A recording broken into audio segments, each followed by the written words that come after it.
Invité al profesor Alberto que nos comente acerca de su experiencia educativa respecto del abordaje del ambiente desde la perspectiva de la geografía.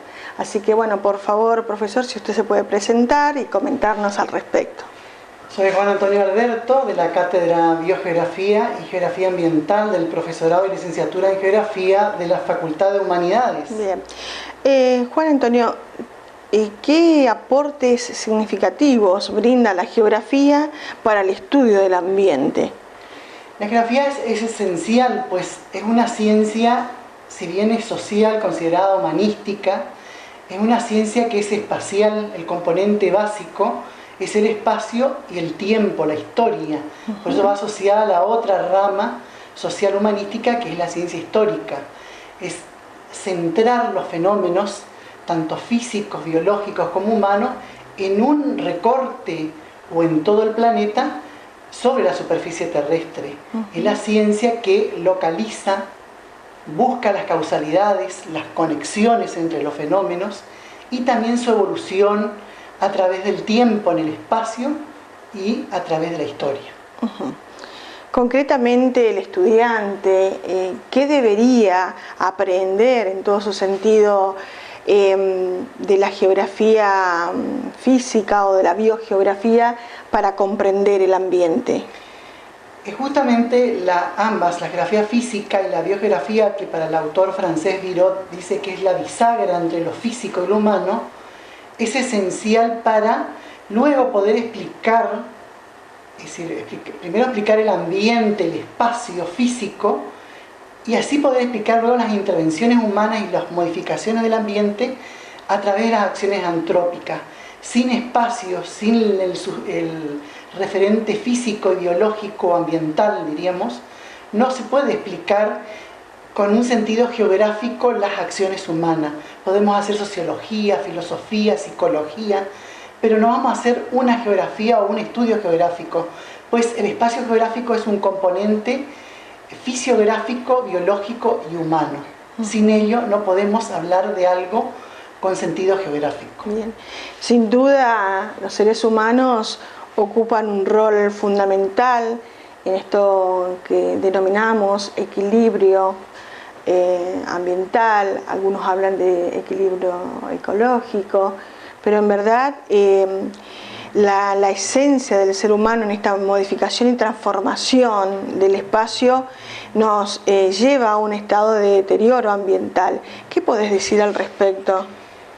La visión que tiene el ser humano siempre es antropocentrista, o sea, está basada en el hombre como la especie que ocupa el espacio, la organiza, pero en función de sus intereses, que a través de los siglos y especialmente en los últimos tiempos, está manejado mucho por el mercado de consumo, por un mundo extremadamente, podríamos decir, sin ser políticos capitalistas, ¿no es cierto?, basado en el interés económico, la valoración económica del espacio, sin tener en cuenta las valoraciones que conlleva el ecosistema y el ambiente todo donde vive el hombre. Por empezar, la valoración ecosistémica o ecológica, seguida por la valoración estética, la valoración científica, lúdica y por último la económica. Pero prima siempre lo económico, o sea, los intereses económicos hacen que el hombre como especie organizadora, como un ser animal que es social e inteligente, ocupe, pero siempre donde medie los intereses, en estos intereses humanos, los económicos sobre los otros. Por ende, al hacer un uso irracional, abusivo, sin respetar ciclos naturales, ciclos geológicos o tiempos geológicos de recuperación del espacio, llevamos a un estado catastrófico al planeta. Entonces, hoy estamos en una situación de grandes problemas globales, como el calentamiento global, el agujero de ozono, el efecto invernadero, por citar los de escala global, y otros que son simples, cotidianos, como el caso de la basura, el caso del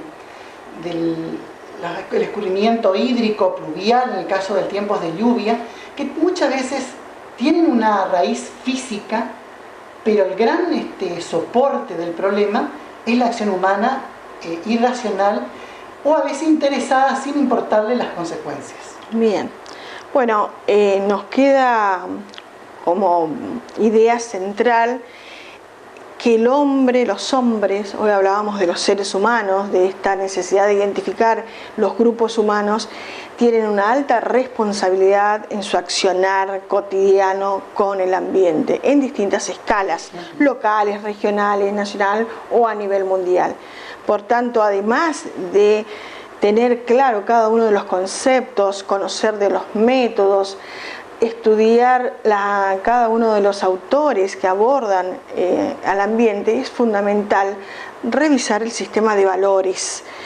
Hacías alusión al tema del valor económico, como para recordar que además de todas las acciones vinculadas a la economía, como la necesidad de extraer de la naturaleza todos estos recursos para vivir, tenemos que ser conscientes de que son finitos, que se terminan. Así que bueno, como cierre me gustaría que des una reflexión acerca de la necesidad de ser cuidadosos con el uso de cada uno de estos recursos que nos brinda la naturaleza. Claro, siempre es importante el conocimiento teórico, pero también práctico, y como decía Selmira, la formación en valores. Por eso tiene que centrarse siempre lo que es el manejo del ambiente, los proyectos políticos, los proyectos educativos, en una buena educación ambiental, en una buena política ambiental que conlleven o que conduzcan a una cultura ambiental.